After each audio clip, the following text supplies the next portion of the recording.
Hi everyone, I'm Carlota Pico from the Content Mix, and I'm excited to be here today with Olga Alejandre Dorado, who is Food Spring's former social media content coordinator and has over 4 years of experience in marketing and communications. Olga, welcome to the Content Mix, and thank you so much for joining us today.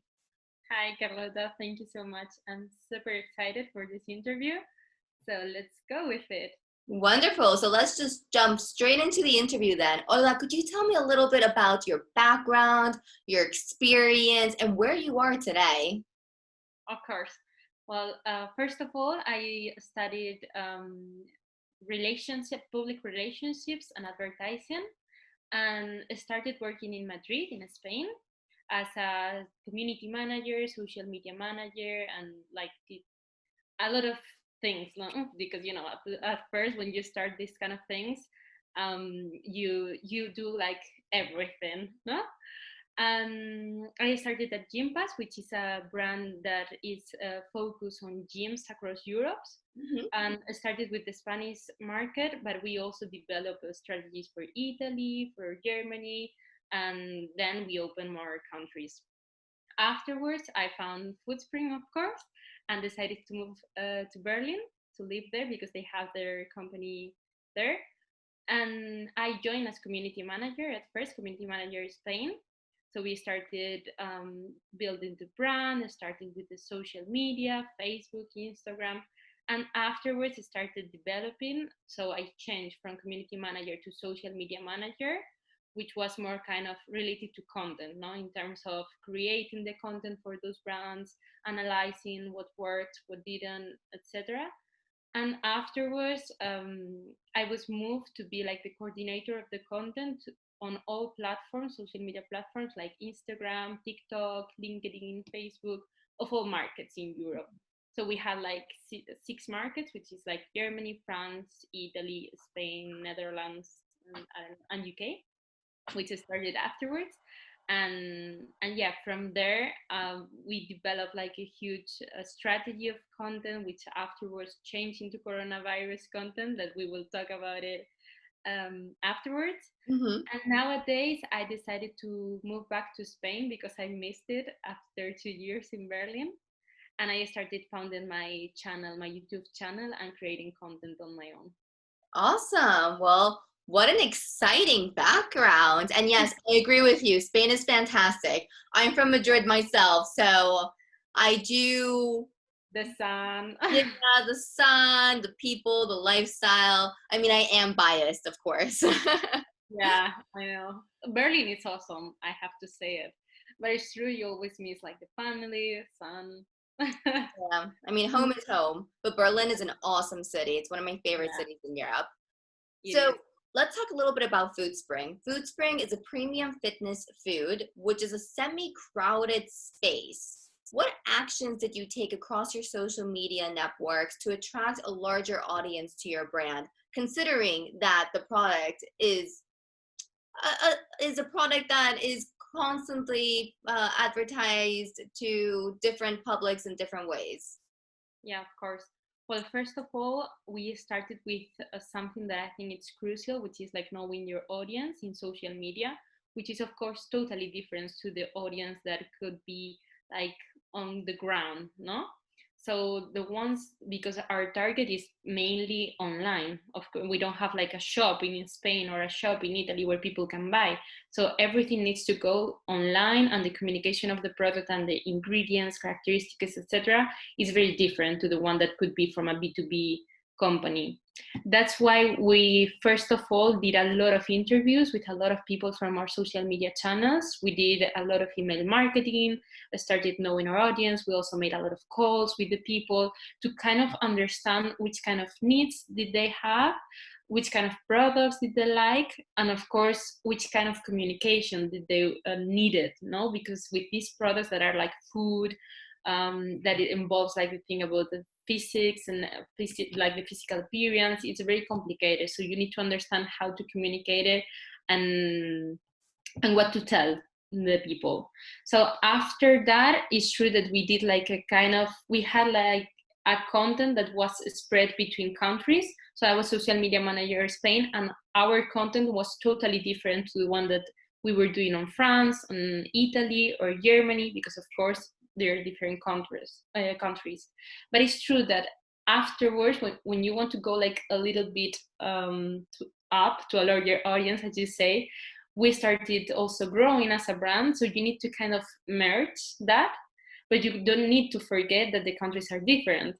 That's why I was in charge of the coordination of the content, and what we did was building a communication plan that was based for all countries, but has like specific changes for each country. So for example, I don't know, if we were going to launch a product, a protein, a new flavor of a protein, of course the communication is the same, mainly like, for example, the same ingredients we want to target, or the same header, the same claim. But when communicating to it, we would change maybe the date. For example, if in Spain it was like hotter, maybe you need to target the audience like, hey, you can drink it with ice, or depend on, I don't know, it's an example. But of course you need to have like clear image of the brand, of the whole brand, so people can go from a channel to another channel and they don't see it's a totally different brand in each country. But still, it's not the same, of course, in all countries. It is adapted to it. So I think that's important. And also, of course, which is crucial now, it's influencer marketing. I think it's a great tool for building and developing a brand and growing. It's really like, if you know which are your audience, who is your audience, and the target you need to target, it's mainly like influencer marketing can get you there. Yeah. Okay, very interesting. From what I'm hearing is that you conducted surveys and then you used those surveys to build stories that were addressing different audiences. So basically your approach was global, but your stories were local, like local, Yeah. go global, but Local. actual. Yeah. Exactly. Amazing. Exactly. Amazing, amazing. So as a spin-off question, how did your team measure the impact that those actions had across Food Springs channels? We had like different KPIs, because of course you need to have the revenue in mind, of course.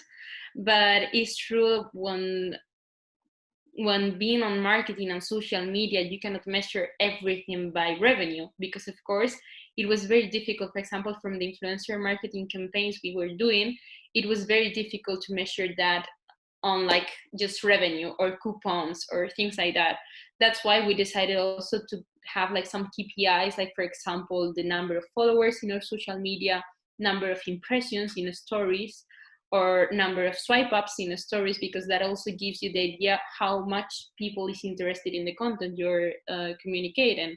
So of course, like we had different KPIs depending also on each platform. For example, on Instagram was sometimes followers, sometimes likes, sometimes saves in the photo, or in Facebook it would change. Maybe it would be like a content share.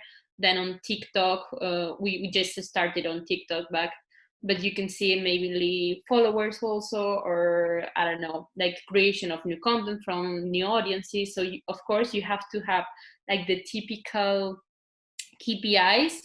Google Analytics also is a very good tool for that. You need to know which kind of pages and links people are clicking. And afterwards, of course, have like a KPI for each social media network, because you cannot measure Instagram the way you measure YouTube or the way you measure Facebook. It's totally different. Absolutely, absolutely. So, which social media campaigns have you admired lately and why? Along the same lines, obviously, because Yeah. of course, if there are social media campaigns that you've admired, it's probably a social media campaign that many people from across the world have also admired. So, I'd like to zoom into that example. Yeah, of course. Well, recently, like yesterday, I think, I was checking the social media campaigns that a lot of brands are doing because of the Black Lives Matter campaign, if I had to say it in that way, or all Yeah, the movement. social movement. Yeah. And I was checking, of course, Adidas and Nike, and both of them, I think they did a great job on that, because it's true. For example, I think Adidas communicated a bit afterwards, because you also have to be very present in the moment with the campaigns. You need to do it like right on time. But it's true, Adidas just did it like yesterday, and I thought like, maybe it's too late, no? Like as a big brand as they are, maybe it's too late. But they communicated very well because they had like clear targets of things they want to do. For example, they were saying they will include 30% of Black people into every um, country, into every Adidas shop or that. And Nike also did something similar, but they had like clear actions. So I think that's very important in campaigns, because sometimes it's just words or really nice things. For example, Netflix also has very, very nice advertising with new series and things like that. When they launched Sex Education, they did an amazing job, because I think in Spain actually they were posting some like wallpapers around the city with kind of sentences that were like funny, but also referring to some like sexual quotes. So you have like a double understanding, no? Right. So that's very clever. But I think like campaigns that really change people is the ones that have also like a point of action, like Nike was doing or Adidas is doing. So they have like some really target of, okay, yes, this is what we are like communicating, but where do we want to go from there? Right. So what I understand that when it comes to campaigns on social media, what's really important is for brands not only to talk the talk, but Yeah, also to show with words that they're walking the walk, that they're ready to get their hands dirty and put some of those words into actions, because that's what's going to create impact and that's what's going to create change. exactly. And if you can check or see how people react to that, or even show them how you're going to do it, or if you already started doing it, if you have like gone like a step farther, it's much better, because it's not just talk, Yeah. it's action. Yeah. Actions speak much more than words do, obviously. Yeah. Okay. Well, in 1997, speaking about words and actions, Bill Gates coined the now trending phrase, content is king. Taking into consideration your role, or your former role, excuse me, as social media content coordinator for FoodSpring, what would you consider separates good content from great content on social network? And I'm assuming that this response will also go in line with your previous answer, in which you said that it's all about actions. It's all about transmitting to your audience that you care about them and that you care about the world and the impact that your brand is going to have on their audience. Of course, I think content is very like wide, because nowadays we have a lot of content on internet and social media, and you need to have like different kinds of content. So, for example, us in Foodspring, we measure the content in three steps of the funnel. So we have like awareness content, which is the content that goes like to everyone that you want to raise your brand or to talk about your brand in general terms. Then we have like conversion content, which is the content that goes directly focused on a product, or to just like get impulse on buying or things like that. So you have like a clear action. It could be like the campaigns, no? Mhm. And then we have engagement content, which is content just to be funny, to talk, to engage with the people, these kind of things. So of course you need to have different types of content, because inside the content you cannot just do like things, you cannot be doing actions all the day, but you also need to convert, but you also need to engage. So I think the key for that, and content is key, is because you have different types of content, you can change them between platforms, and of course adapt them to the platforms. You would never go on TikTok with a video from Facebook, no? That's like, nowadays we understand it and it seems super easy to understand. But for example, at first we did it on Foodspring. We used the same content on Facebook and then on Instagram.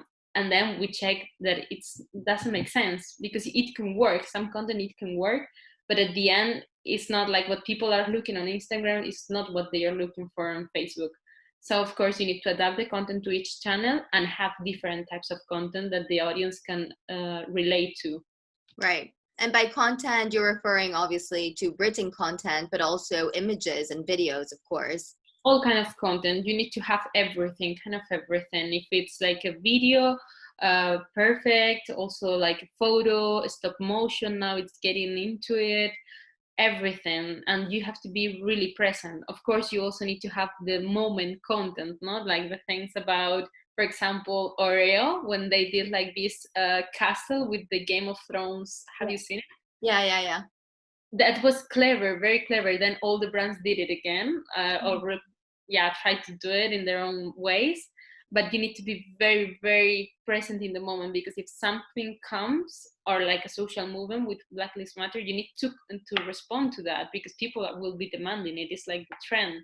So of course you need to have the resources to also be answering to that question of the people. No, they, okay, what are you doing for this, or what are your thoughts about this? Right. What about because of your experience in social media, I do want to pick your brain about virality. How do you make content go viral? That's always like the biggest challenge for all brands, is to get their content out to as many people as possible, and yet so little brands actually are able to achieve that. Yeah, that's true. That's the big question of all times. Well, it also depends, of course. As I say, on the platform, it's really like now on TikTok, it's super easy to go viral as soon as you do something that it's creative. It's not as easy as that on Instagram, for example, because it's too crowded already, or Facebook. YouTube also, it depends. I think it's again about the moment of the content, because if you're present, if you're on time with something, and if you're creative, you can reach a lot of people, because they will be talking about it. So they will be researching about that topic. So it's easier to go viral. But also, I would say you need people to communicate it. I will go back again to influencer marketing. We had like a very, very tight relationship between social media team and influencer marketing team, because of course that one, like influencer marketing, it's also voices of the people. Right. People follow influencers because they love them, they like them, and of course it works. So if you have like a good content, and then you know how to move it around the networks, I think it will go viral easily. What about if you don't have the cash to rely on influencers? Do you have any tips for some founders or for entrepreneurs who are just launching their companies now and don't have that amount of money in their budgets to hire Kim Kardashian, for example, to promote their brand? Totally. Well, of course, you have like different kind of influencers. Nowadays, we also have micro influencers, which are until we would say 10K. And of course, those ones are also good voices. And I think they are even better. Like nowadays, you also need to go around micro influencers, of people that are very close to the people, and they are not very big ones, because of course nowadays we know that the big ones are already advertising. So it's not as before, that we used to see them and see, they're wearing this t-shirt, of course it's because they like them. No, nowadays we know it's because they are promoting it, and they are paid by it. So of course micro influencers, they don't have that saturation of advertising, and people doesn't know that they are like, they could be paid or behind a brand, no, let's say that this way. So it's also easier to follow along with them. And of course, to those ones, normally you don't need like to pay them, you just need to give them the product. Right. And also it's like the other way, because for us in Foodspring we couldn't do it as it's food, but for example jewelry or clothes or this kind of brands, they can also supply the goods.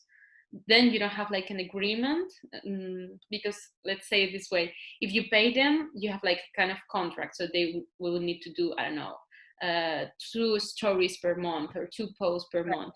But if you supply it, so you give them free the product, they can choose, no, if you supply them and they like the, I don't know, the rings or the earrings or something, they can do it as a story free for you. So that sometimes works, sometimes it doesn't work, but if for you it's not a problem to give the product, it's a good way of marketing.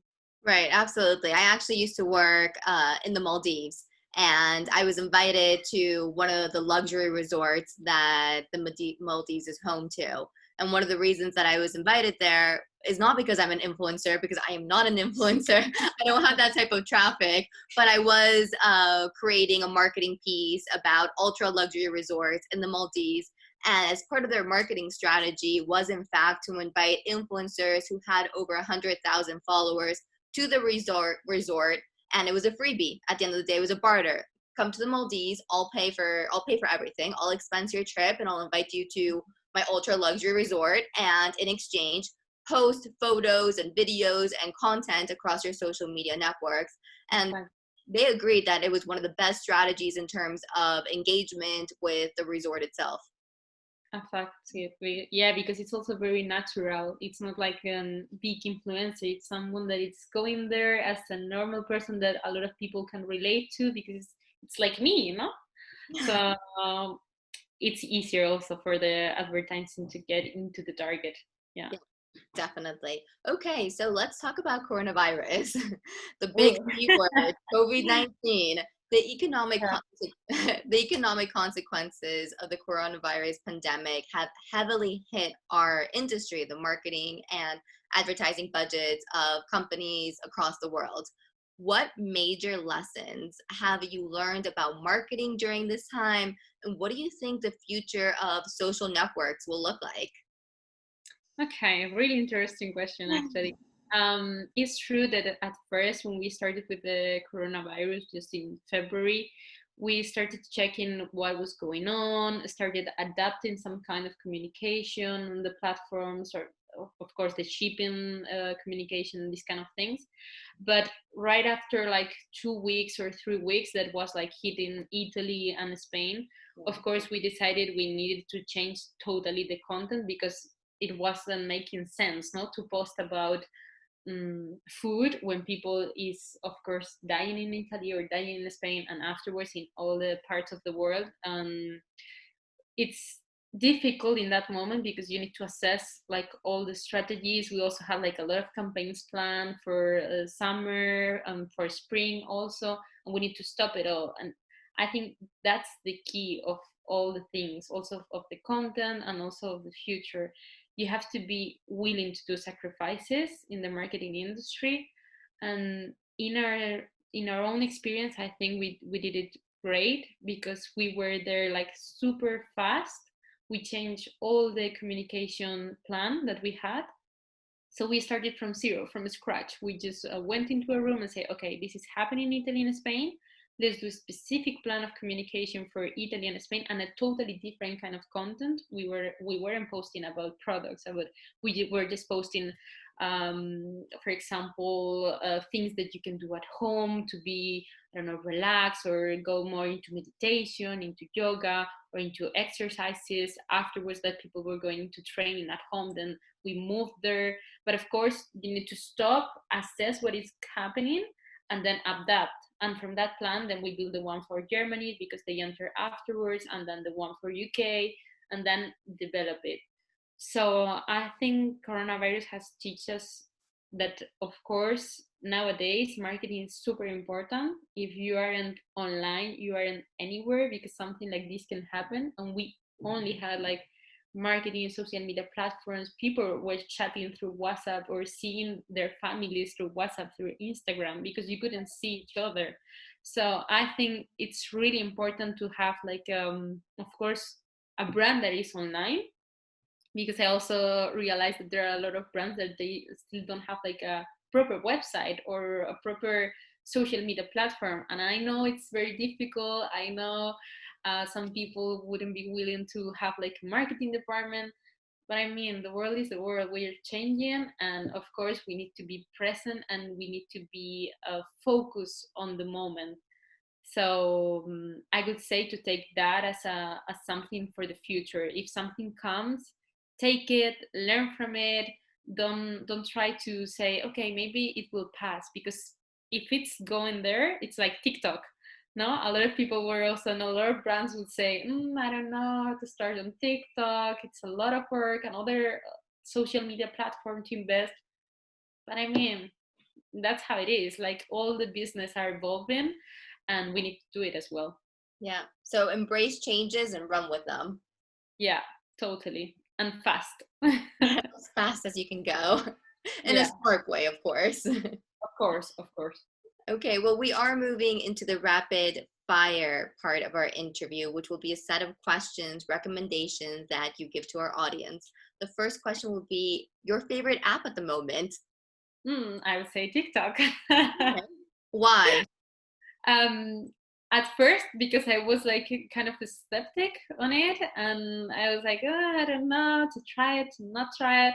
And nowadays, I realize like it's funny, like people, and with these times, also people want to see something that makes them laugh, to have fun, also be creative. I think it's a great tool to be creative. So yeah, I would take that. Even for B2B companies? Totally, Yeah. totally. I think Red Bull, for example, is making a great impact on TikTok. And you would say, but it's extreme sports, it's not dance, but they have like targeted, they have like found, I don't know, a kind of a small area where they fit, because they can do like videos of sporty people with the music, and it works. So you just need to find the right kind of videos for your business, and go with it. Yeah. Awesome. What about your source of inspiration? Where do you find that? Is there a marketing influencer that you follow and admire? Is it a hashtag that you follow and get your content from? Hmm. Well, I think, of course, all social media is like a constant evolving content idea, no? But nowadays, for example, my YouTube project, I started it because I was following a YouTuber that it's called Nati Foodie Fitness. And I thought she was doing great because it's very natural. It's not like gamer YouTuber or anything like that. It's also kind of related to fitness, but she also like found the specific, like what made her special. That was like she can eat all the foods she wants, and she's fit. Of course, she also takes care of herself, but she's very natural, and people love that. So yeah, for example, my YouTube inspiration was her. I really recommend to check her. Awesome. What's your YouTube channel's name so that our audience can also check out your channel? Of course, thank you. Olga Alejandre, it's my name. Okay, Olga Alejandre. Awesome. Well, our last question of today's interview will be a book, a publication, or an event that you're a fan of and could recommend to our audience. Hmm. A book I would say that really changed me. It's called The 5 a.m. Club from Robin Sharma. Mhm. He's kind of a guru, like mental guru, and it's evolving into like a speaker and these kind of things. And the book, it kind of gives you, it's a story about two people that are in a like life situation that it's very problematic with the work, with the life partner and everything like that, so you can relate to them. But then it gives you strategies to, of course, waking up at 5 a.m., which is very difficult.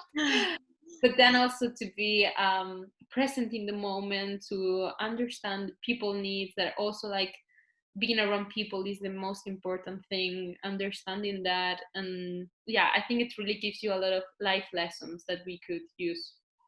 Beautiful. Very beautiful. Well, thank you so much, Olga. Those were awesome tips, and I really enjoyed having you on the show today. Thank you so much, Carlota. Thanks to you. And thank you, everyone, for listening in. For more perspectives on the content marketing industry in Europe, check out thecontentmix.com. We'll be releasing interviews like this one every week, so keep on tuning in and see you next time. Bye. Bye.